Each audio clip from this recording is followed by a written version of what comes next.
Faccetta nera intonata alla radio, Elena Donazzan, assessore regionale alla formazione e al lavoro nella bufera. Ci scherza su, sdrammatizza, poi si scusa, ma il centro-sinistra vuole la sua testa. La trasmissione è La Zanzara su Radio 24, Giuseppe Cruciani gliela fa canticchiare. Volevo già iniziare con la canzone. Vai, canta Beh, subito. tanto ormai. Faccetta nera, bella vicina, aspetta e spera che già l'ora s'avvicina.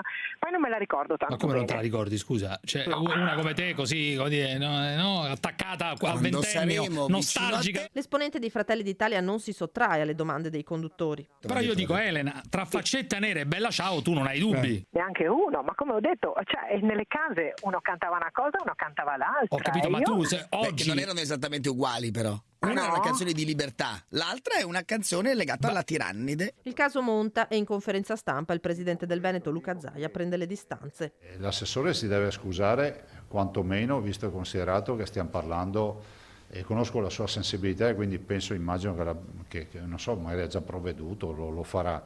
Faccetta nera riprende purtroppo un periodo storico buio della nostra storia, conoscete le mie idee e penso che siano doverose le scuse, dopodiché prendo atto di tutte queste richieste, ne ho tutti i giorni di queste richieste.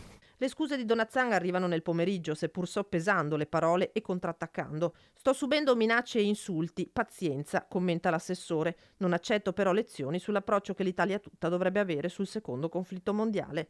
Va assicurata la dignità e la memoria di tutti coloro che hanno sacrificato la propria vita durante la guerra civile tra il 43 e il 45, continua.